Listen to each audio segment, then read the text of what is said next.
Hello students, कैसे हैं आप? आशा करती हूँ आप सभी स्वस्थ होंगे, खुश होंगे, प्रसन्नचित होकर अपने अपने कार्यों को कर रहे होंगे। और प्रीवियस वीडियो जो कि हम स्टार्ट कर चुके हैं, हमारी पाठ्य पुस्तक क्षितिज का पाठ 9 और काव्य खंड का पहला चैप्टर, नाम है साखियां और सबद। प्रीवियस वीडियो में आप बहुत अच्छे से सुन चुके हैं, समझ चुके हैं और ये भी जान चुके हैं कि संत कबीरदास जी आखिर संत क्यों कहलाए, क्यों कबीरदास जी के नाम के आगे संत लगा और संत का वास्तविक अर्थ क्या होता है, ये भी आपने सुन लिया। एक बार पुनः मैं मैग्नेट ब्रेन्स के हिंदी मीडियम चैनल पर आप सभी का स्वागत करती हूं और साथ ही साथ ये बता दूं कि मैग्नेट ब्रेन्स है भारत का नंबर 1 एकमात्र प्लेटफॉर्म जो देता है कक्षा 6वीं से 12वीं तक की स्कूल ऑनलाइन एजुकेशन एकदम फ्री। साथ ही साथ सभी प्रकार की प्रतियोगी परीक्षाओं के वीडियोस भी आपको आपके फेवरेट चैनल मैग्नेट ब्रेन्स पर फ्री प्राप्त होते हैं। इसी तरह से आप हमेशा हमारे साथ बने रहिएगा। फ्यूचर में भी किसी तरह के हम पेड सब्सक्रिप्शन की बात नहीं करेंगे, किसी भी चार्ज की बात आपसे नहीं करेंगे, इसलिए आप अपने मस्तिष्क में या मन में किसी तरह की भ्रामक या जो भी डाउट्स हैं उनको मत लाइएगा। हम हमेशा आप जैसे होनहार स्टूडेंट्स के लिए फ्री एजुकेशन प्रोवाइड करते रहेंगे और प्रतियोगी परीक्षाओं के वीडियोस भी, क्योंकि हमें पता है कि आगे जाकर आपको किसी ना किसी लक्ष्य को चुनना ही होगा, किसी ना किसी रास्ते पर जाकर अपने गोल को अचीव करना होगा। तो किसी ना किसी क्यों, मैग्नेट ब्रेन्स है ना, आपको अपने लक्ष्यों तक पहुंचाने के लिए हमने पहले से तैयारी कर ली है, ताकि आपको किसी भी तरह से कोई भी असुविधा ना हो, किसी भी तरह से आपको भ्रामक स्थितियों का सामना ना करना पड़े। हमेशा के लिए हम आपके लिए बने रहेंगे और वीडियोस प्रोवाइड करते रहेंगे। चलते हैं इस वीडियो की तरफ। इस वीडियो में आज हम करने वाले हैं एनसीईआरटी सॉल्यूशंस, पार्ट है साखियां और सबद। प्रीवियस वीडियो में आपने साखियों के अर्थ को जाना, किस तरह से पढ़ते हैं वो भी जाना, सबद में कबीरदास जी क्या बताना चाहते हैं, और साथ साथ ये भी जाना कि सन 1400 या 1398 में कबीरदास जी का जन्म हुआ और उस समय की रचना आज भी हमारे वर्तमान परिप्रेक्ष्य में किस तरह से फिट बैठती हैं। समझ गए ना कि रचनाएं की थी कबीरदास जी ने जब, और आज भी वे रचनाएं बिल्कुल हमारे वास्तविक जीवन से कोरिलेट होती हैं ना। हर एक साखी की बात करें या हम सबद की बात करें, जैसे हस्ती चढ़िए ज्ञान को, सहज दुलीचा डारी, स्वान रूप संसार है, भूखने दे झकमारी।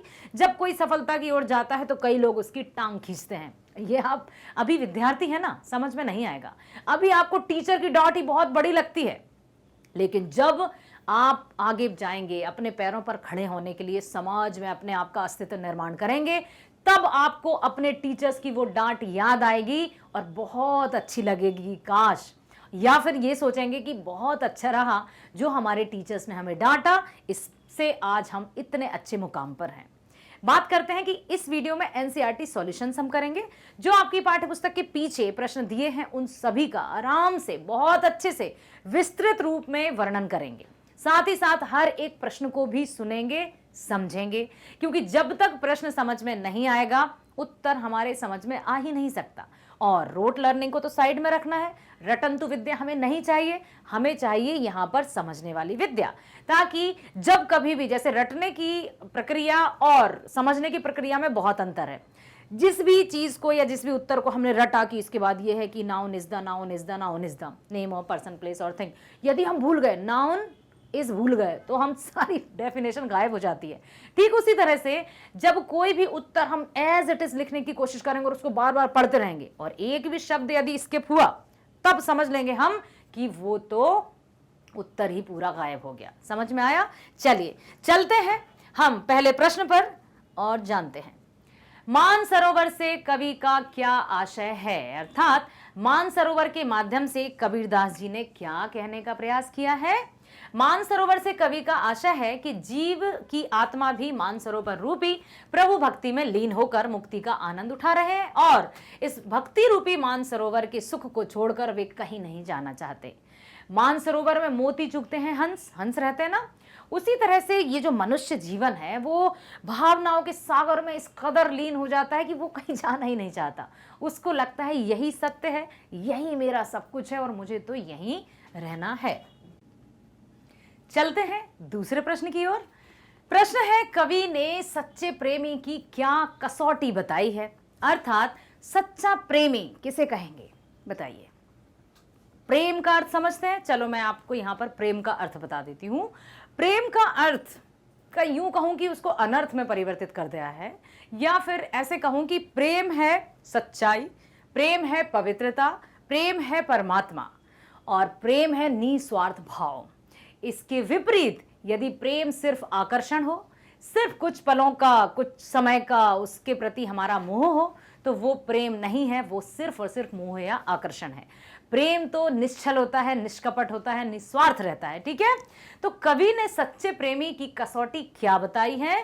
कवि ने सच्चे प्रेमी की कसौटी बताते हुए कहा है कि एक सच्चा प्रेमी वही होता है जो अपने प्रेम अर्थात ईश्वर की भक्ति करते हुए ईश्वर को प्राप्त करने का प्रयास करता है। ठीक है, उसे ईश्वर के अलावा कोई और सांसारिक सुख पाने की इच्छा ही नहीं रहती। परमात्मा में उसका जो हृदय का तार है ना, वो उसी से कनेक्टेड रहता है।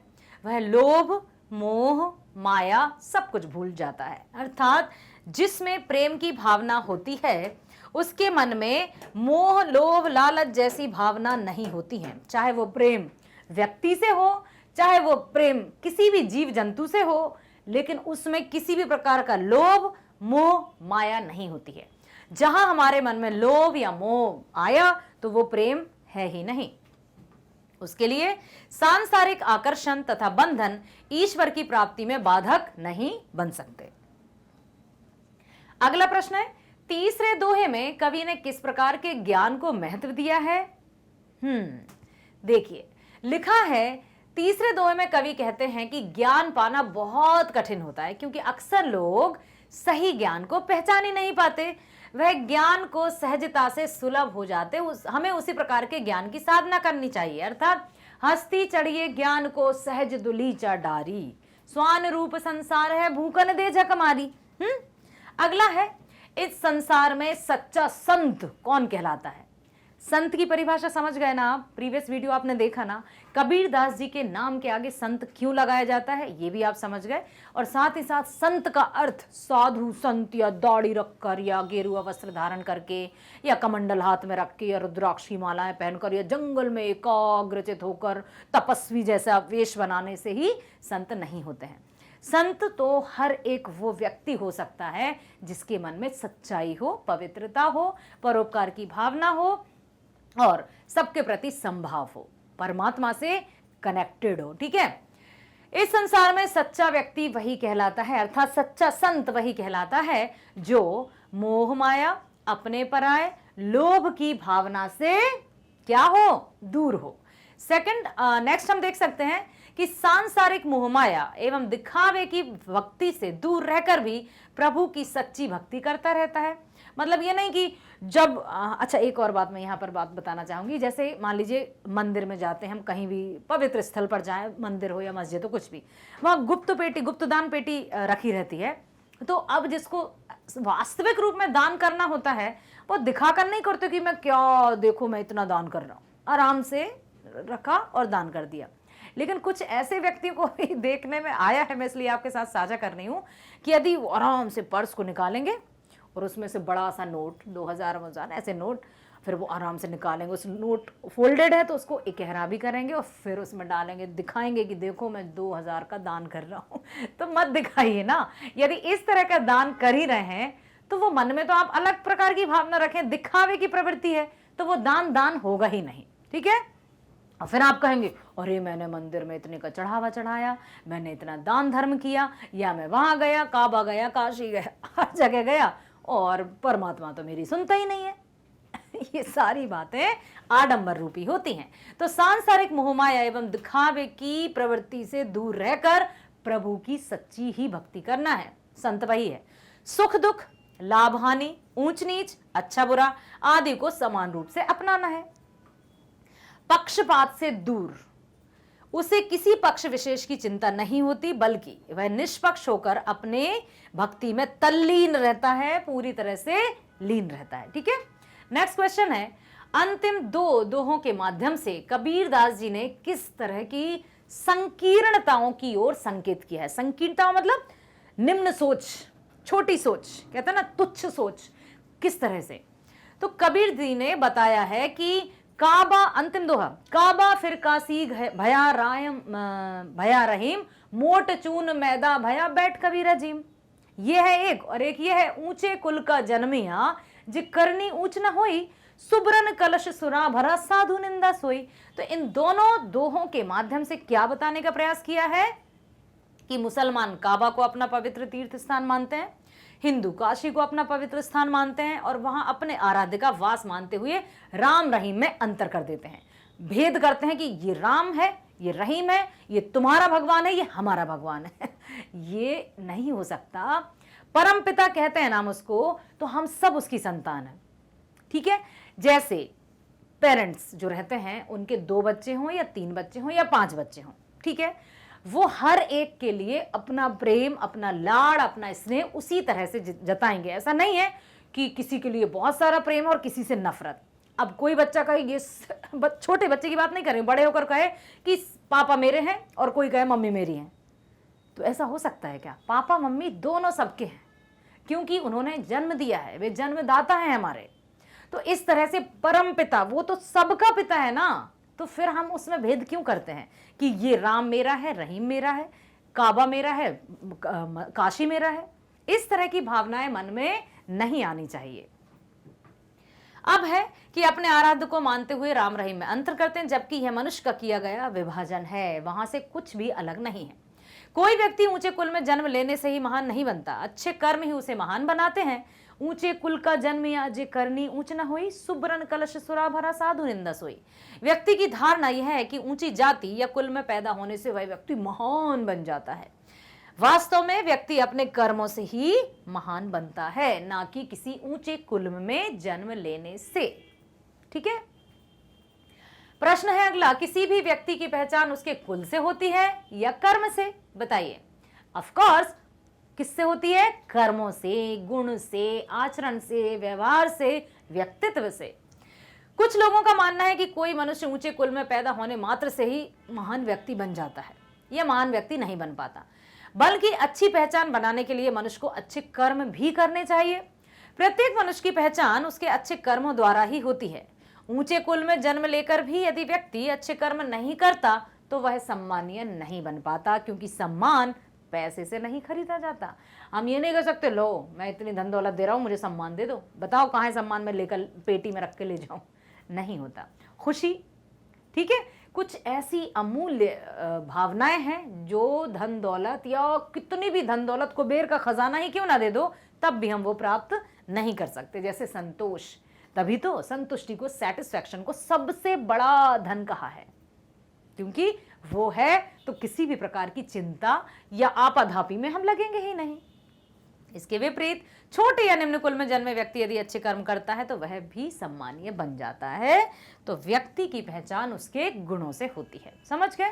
अगला प्रश्न है काव्य सौंदर्य। यहां पर मैं आपको बताना चाहूंगी कि जब भी हम प्रश्नों के उत्तर लिखते हैं तो जो प्रश्न पूछा जाता है हम उसके आधार पर उसका उत्तर लिखते हैं। बात आ जाती है काव्य सौंदर्य की, आशय स्पष्ट की या अर्थ स्पष्ट की। काव्य सौंदर्य में हम उन पंक्तियों का अर्थ तो बताते ही हैं, साथ ही साथ हमें यह भी बताना होता है कि उनमें कौन से अलंकारों का प्रयोग हुआ है, कौन से रसों का प्रयोग हुआ है, कौन से छंदों का प्रयोग हुआ है और किस कारण से उस कविता में सुंदरता आई है। क्लियर हुआ? तो काव्य सौंदर्य में उसकी सुंदरता बताते हैं। जैसे व्यक्ति की जब सुंदरता बढ़ानी होती है तो क्या पहनाए जाते हैं? आभूषण, गहने।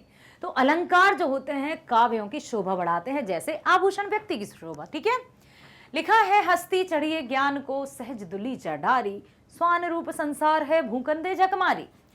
ज्ञान का महत्व को प्रतिपादित करते हुए कबीर जी कहते हैं कि मनुष्य को ज्ञान रूपी हाथी की सवारी सहज गलीचा डालकर ही करना चाहिए। ऐसा कहते हुए यदि कुत्ता रूपी संसार उसकी आलोचना करता है तो मनुष्य को उसकी परवाह करनी ही नहीं चाहिए। कभी कभी यदि हमारे बारे में कोई निंदा कर रहा है या कुछ भी कह रहा है और हमारा ध्यान वहां चला गया, हमारा ध्यान वहां गया, तो हम आगे ध्यान कैसे लगाएंगे? अपने काम के प्रति फोकस्ड कैसे रहेंगे? एक और एग्जांपल देती हूं। जैसे आप स्कूल में है ना, कभी जैसे रेस होती है, कंपटीशन होता है और इस तरह से ट्रैक बने रहते हैं। जैसे ये हमारा ग्राउंड है, ठीक है, ग्राउंड में ये छोटा है, फिर एक और राउंड है, तो सबसे वाला जो लंबा वाला राउंड लगाते हैं तो यहां से स्टार्ट हुआ, यहां से उसका स्टार्टिंग पॉइंट हम ऐसे लिख रहे हैं। उसके बाद जो छोटा वाला है उसका स्टार्टिंग पॉइंट कहां से होगा, यहां से, उससे छोटे से स्टार्ट करते हैं ताकि उसको ज्यादा चक्कर काटना पड़े। समझ रहे हैं आपने, देखे होंगे track, ready steady and go, ठीक है, on your mark set go बोलते हैं ना। तो ये सारी बातें मैं क्या कहना चाहती हूं कि सुनिए ध्यान से, कि यदि कोई धावक, धावक किसको कहते हैं, दौड़ने वाले को, उसे पता है कि मैं सबसे पहले जाऊंगा, रिबन मेरे द्वारा कट गए अर्थात मैं फर्स्ट आ गया, लेकिन यदि उसने पीछे देखा कि मुझसे पीछे वाला कितना मेरे पीछे है, तो उसका जो कंसंट्रेशन है और जो कुछ सेकंड्स में वो व्यक्ति उसके पीछे रहता, यदि वो पीछे मुड़ के नहीं देखता, क्योंकि पीछे मुड़ के देखा, ध्यान गया और इतने में वो व्यक्ति आगे जाकर फर्स्ट तो वही आ रहा था, लेकिन उसने ध्यान को भटकाया, पीछे देख लिया कि ये कहां है और इतने में वो व्यक्ति आगे चला गया। इसलिए मैं क्या कहना चाहती हूं कि जब भी हम सफलता या जब भी हम अच्छे कार्य करते हैं तो बहुत से रास्ते के रोड़े या हर्डल्स अपने आप उत्पन्न होते जाते हैं, जो मुंह पर तो चिकनी चुपड़ी बातें करते हैं और पीठ पीछे पता नहीं क्या क्या कहते हैं। तो कहने दीजिए पीठ पीछे, क्योंकि पीठ पीछे अक्सर वही व्यक्ति बात करते हैं जो हमारे पीछे रहते हैं। करने दीजिए, हमें तो सिर्फ और सिर्फ आगे बढ़ते जाना है और किसी भी तरह से अपने लक्ष्य की प्राप्ति करना है। किसी भी तरह से मीन्स जिस मार्ग पर हम जा रहे हैं, जिस सदमार्ग पर हम जा रहे हैं, ठीक है, तो उन लोगों की हमें परवाह नहीं करनी है जो हमारी टांग खींचने की कोशिश कर रहे हैं, बल्कि सिर्फ और सिर्फ अर्जुन की भांति तीर साधना है, लक्ष्य की प्राप्ति करना है। क्लियर? तो क्या लिखा है उन्होंने कि संसार सब उसकी आलोचना करता है तो मनुष्य को उसकी परवाह नहीं करनी चाहिए, अर्थात मनुष्य को ज्ञान प्राप्त करना चाहिए। ऐसा करते हुए उसे आलोचना की परवाह तो बिल्कुल भी नहीं करना चाहिए। और अक्सर पीठ पीछे बातें उसी की होती हैं जिसमें कोई बात होती है, जिसमें बात ही नहीं होगी बात कहां से होगी। समझ में आया? चलो चलते हैं अगले प्रश्न पर। हाँ, काव्य सौंदर्य में अब हम लिखेंगे शिल्प सौंदर्य। तो शिल्प सौंदर्य मतलब उसमें रचना में क्या सौंदर्यता है, सधुक कड़ी भाषा का प्रयोग हुआ है, क्योंकि कबीरदास जी की जहां भी आप कोई भी रचना पढ़ेंगे, दोहे हों, साखियां हों, शब्द हों, उसमें सधुक्कड़ी भाषा होगी। सधुक्कड़ी मीन्स उन्होंने साधु संतों के साथ बैठ बैठ कर ज्ञान अर्जन किया। उन्होंने विधिवत शिक्षा तो प्राप्त की नहीं थी कि उनकी शब्दों में एक रूपता हो। भ्रमण करते थे, यात्रा करते थे और जहां भी साधु संत सच्चे मिलते थे उनके पास बैठकर ज्ञान प्राप्त करते थे। तो उनकी भाषा खिचड़ी के समान होती थी, मिक्स्ड होती थी। ठीक है, इसमें हस्ती, स्वान, ज्ञान आदि तत्सम शब्दों का प्रयोग हुआ है। तुकांत युक्त इस रचना में स्वर मैत्री अलंकार है। तुकांत मतलब राइमिंग्स। ठीक है, रचना में भक्ति रस की प्रधानता है, रस बता दिया है। अगला प्रश्न है, मनुष्य ईश्वर को कहां कहां ढूंढता फिरता है? बताइए जल्दी। काबा, मंदिर, मस्जिद, गुरुद्वारे, हर जगह ईश्वर, हिंदू ईश्वर को मंदिर तथा अपने पवित्र स्थल कैलाश पर्वत पर ढूंढता है। मुसलमान अपने प्रभु को काबा तथा मस्जिद में खोजता है। मनुष्य ईश्वर को योग, वैराग्य तथा अनेक प्रकार की धार्मिक क्रियाओं में खोजता रहता है ईश्वर को, बस। अगला, कबीर दास जी ने ईश्वर प्राप्ति के लिए किन किन प्रचलित विश्वासों का खंडन किया है? किन किन प्रचलित विश्वास, जो विश्वास प्रचलित हैं, मतलब प्रचलन में है, सब कहते हैं अच्छा ऐसा करने से ऐसा होगा, ऐसा करने से ऐसा होगा। ठीक है, कबीर ने ईश्वर की प्राप्ति के लिए निम्नलिखित प्रचलित विश्वासों का खंडन किया है।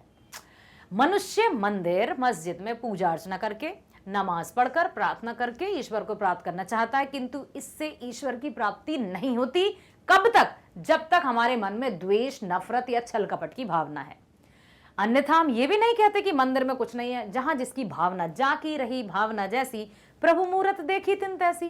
ठीक है, मनुष्य विभिन्न देवालयों तथा धार्मिक स्थानों की यात्रा करता है, पर इससे ईश्वर की प्राप्ति नहीं होती। ऐसा नहीं कि हम तो उस तीर्थ यात्रा पर गए थे, अब तो जैसे भगवान हमारे ही हो गए। तुम नहीं गए ना, तुम्हारे तो वो है ही नहीं। ये नहीं कह सकते हम। मनुष्य योग, वैराग्य जैसी क्रियाएं करके ईश्वर को पाना चाहता है, पर यह व्यर्थ है। मनुष्य दिखावटी या आडंबरपूर्ण भक्ति करता है, बस वो ये दिखाकर पूजा अर्चना करता है कि मैं लोगों को दिखा सकूं। आवश्यकता की पूर्ति के लिए उसको, जैसे मैं बता दूं एग्जांपल, कि घड़ी समय दिखाती है, कोई सी भी घड़ी पहनिए वो टाइम ही दिखाएगी, लेकिन हमें बहुत महंगी वाली घड़ी चाहिए। महंगी वाली घड़ी क्या अच्छा और अच्छा समय बता देती है, हमारे साथ सब अच्छा अच्छा अच्छा अच्छा अच्छा होगा? हाँ नहीं, महंगी बहुत अधिक बिल्कुल एकदम महंगी वाली घड़ी दिखाने के लिए पहनेंगे हम।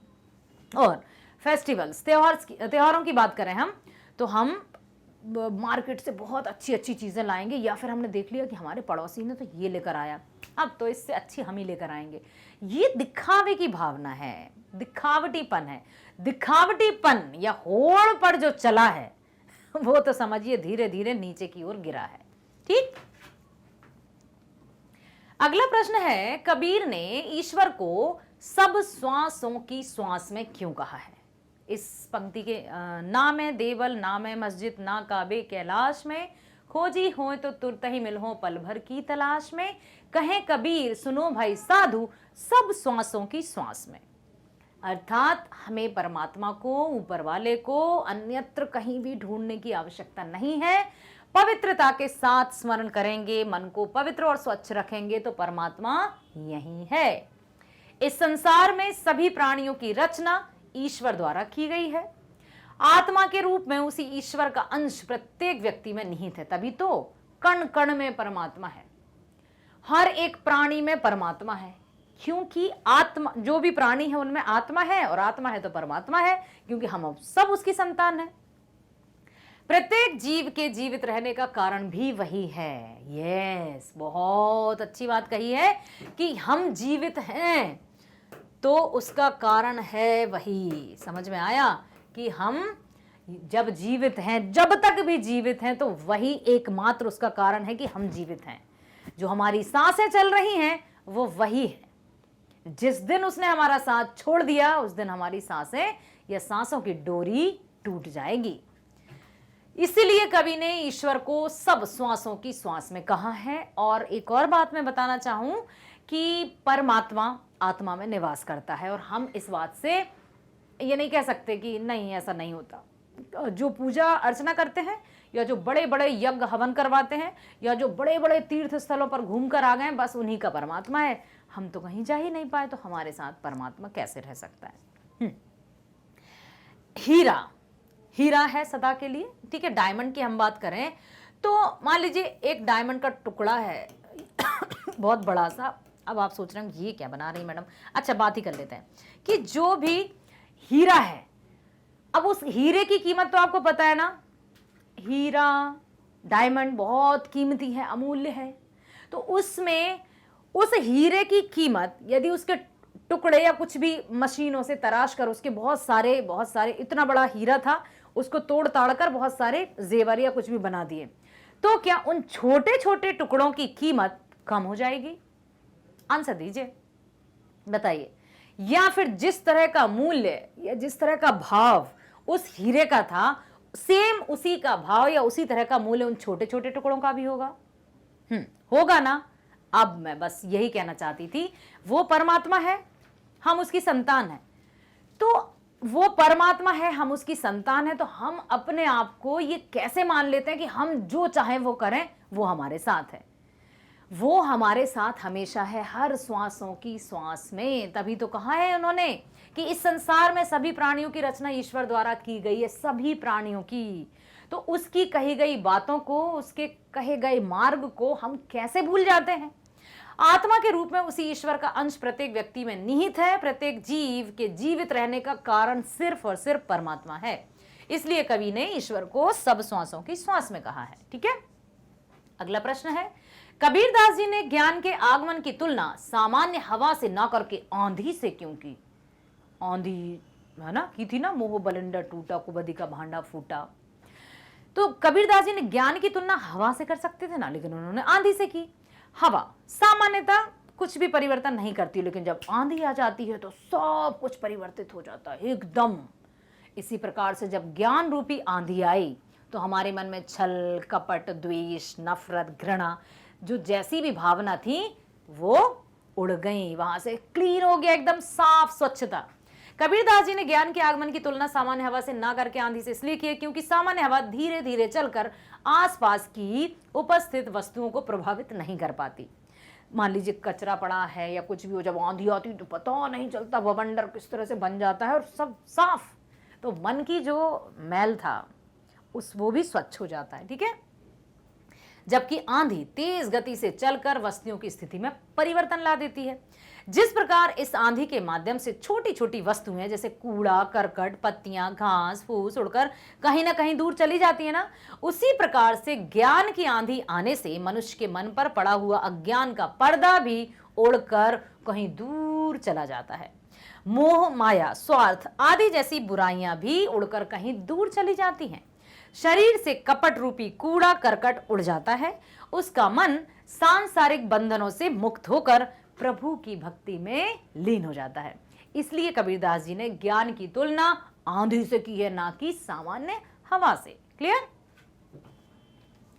अगला प्रश्न है, ज्ञान की आंधी का मानव के जीवन पर क्या प्रभाव पड़ता है? उसके मन के सारे मैल धुल जाते हैं, सारी जो छल कपट जैसी द्वेष भावना थी, कूड़ा करकट था, वो सब उड़कर चला जाता है और स्वच्छ हो जाता है। ज्ञान की आंधी के प्रभाव से भक्त के मन पर पड़ा हुआ भ्रम और अज्ञान का पर्दा हट गया। भक्त के मन में उपस्थित अंधकार भी दूर हो गया। वह मोह माया के बंधनों से मुक्त हो गया तथा उसका मन भी निश्चल हो गया। वह प्रभु भक्ति में लीन होकर सच्ची भक्ति करने लगा। उसकी परमात्मा से पहचान हो गई। ज्ञानी है तो स्वयं को जान, वही है साहिब से पहचान। जब ज्ञान की आंधी आई तो सब कुछ स्वच्छता में परिवर्तित हो गया। ठीक है। अब आया है भाव स्पष्ट कीजिए। भाव स्पष्ट कीजिए मीन्स भावार्थ हमें बताना है कि कबीरदास जी इन पंक्तियों के माध्यम से क्या कहना चाहते हैं। हित चित्त की द्वैथूनी गिरानी मोह बलिंडा टूटा। यहां ज्ञान की आंधी के कारण मनुष्य मन पर पड़े प्रभाव के फलस्वरूप मनुष्य के स्वार्थ रूपी दोनों खंबे टूट गए। जिन पर आधारित उसकी झोपड़ी टिकी थी ना, घर टिका था ना, और कौन सी? मोह लालच लोभ जैसे। ठीक है। मन पर जो पड़े ज्ञान की आंधी के कारण, मनुष्य मन पर पड़े प्रभाव के कारण स्वार्थ रूपी दोनों खंबे टूट गए तथा मोह रूपी बल्ली भी गिर गई, जिससे उसका कामना रूपी छप्पर नीचे गिर गया। उसके मन की बुराइयां नष्ट हो गई और उसका मन साफ हो गया। कहते ना, क्यों पानी में मलमल नहाए, मन का मैल उतार रे प्राणी।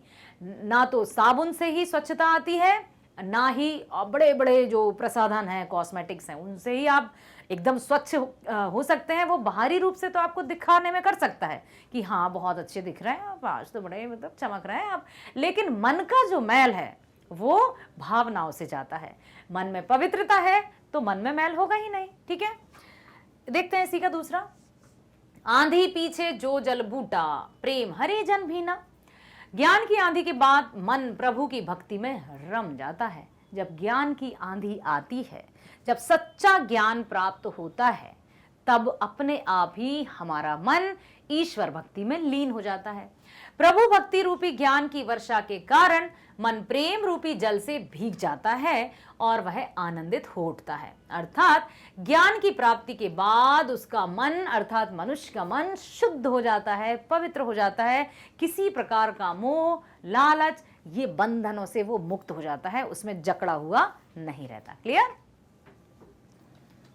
आशा करती हूं आपने सभी प्रश्नों के उत्तरों को साथ साथ प्रश्नों को समझा है, उसके बाद उत्तरों को बड़े आराम से सुना है और समझा है, साथ ही साथ आपको पसंद भी आया है। पसंद आया तो लाइक करना मत भूलिएगा। मैग्नेट ब्रेन्स एक ऐसा प्लेटफॉर्म है जो देता है आप जैसे होनहार स्टूडेंट्स के लिए कक्षा 6वीं से 12वीं तक की स्कूल ऑनलाइन फ्री। साथ ही साथ सभी प्रकार की प्रतियोगी परीक्षाओं के वीडियोस भी आप मैग्नेट ब्रेन्स पर एकदम फ्री देख सकते हैं, वो भी हमेशा के लिए।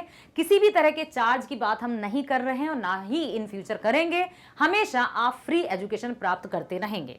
मैं बता दूं आपको कि सभी प्रकार की प्रतियोगी परीक्षाएं जैसे IIT, JEE, ओलंपियाड और भी स्पोकन इंग्लिश, ठीक है, JIIB, CIIB, बैंक इंश्योरेंस, सभी प्रकार की प्रतियोगी परीक्षाओं के वीडियोज आप बेस्ट फैकल्टीज के द्वारा प्राप्त कर सकते हैं ऑनलाइन मैग्नेट ब्रेन्स पर। मुझे पता है मैग्नेट ब्रेन्स है आपका फेवरेट चैनल, तो इसी तरह से हमारे साथ बने रहना है और सभी वीडियोस को मैं हिंदी की बात कर रही हूं। हिंदी के साथ साथ सभी विषय के वीडियोस भी आपको पसंद आएंगे ही आएंगे, तो सबको लाइक कीजिए, शेयर कीजिए और सब्सक्राइब कीजिए ताकि अच्छे से अच्छे आपको जो नोटिफिकेशन है वो प्राप्त होते रहें। बात मैं करती हूं कि आपकी क्लास के वीडियोस आप सीबीएसई इंग्लिश मीडियम पर भी देख सकते हैं, हिंदी मीडियम पर भी देख सकते हैं। यदि आपको देखना है विज्ञान, गणित, सामाजिक विज्ञान, भौतिक विज्ञान, रसायन विज्ञान जो भी है, तो आप वहां क्लिक करेंगे, वीडियो आपके सामने आ जाएगा। मान लीजिए आप देखना चाहते हैं Hindi, okay, Hindi class 9th लाली वर्मा, क्लिक कर दीजिए। क्लिक करते ही वीडियो आपके सामने आएगा, प्लेलिस्ट पर जाएंगे तो उसकी संपूर्ण जानकारी आपको दी जाएगी ताकि आपको किसी तरह की असुविधा का सामना ना हो, क्योंकि हम चाहते हैं कि हमारे स्टूडेंट्स एकदम अपने समय का सदुपयोग करते हुए बेस्ट एजुकेशन प्राप्त कर सकें, वो भी सही समय पर। क्योंकि कहते हैं ना, अब पछताए होत का जब चिड़िया चुग गई खेत, या फिर का बरसा जब कृषि सुखाने, ऐसी बात नहीं है। अर्थात उन बातों को रखा है हमने साइड में और समय से पूर्व हम आपके लिए सभी प्रकार के वीडियोस उपलब्ध करा रहे हैं, जिससे आप आगे आने वाली परीक्षाओं के लिए पहले से तैयार हो जाएं। और जब तैयारी जीत की हो जाती है तो हार से हमें डर नहीं लगता।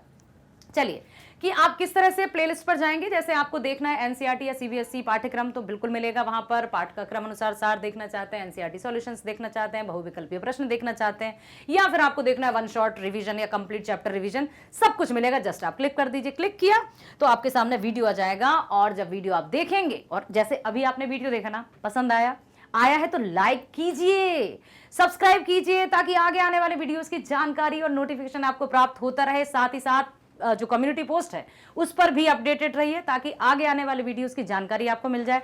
शेयर करना मत भूलिएगा। मुझे पता है आपकी फ्रेंड लिस्ट बहुत लंबी है, सभी फ्रेंड्स में, सभी रिलेटिव्स में शेयर जरूर कीजिएगा लिंक, ताकि वे भी best education, online education, magnet brains education का लाभ ले सकें। मिलते हैं नेक्स्ट वीडियो में, जिसमें हम इसी चैप्टर के एमसीक्यूज के साथ मिलेंगे, मींस बहुविकल्पीय प्रश्नों के साथ। नमस्कार, स्वस्थ रहिए, खुश रहिए। Thank you so much.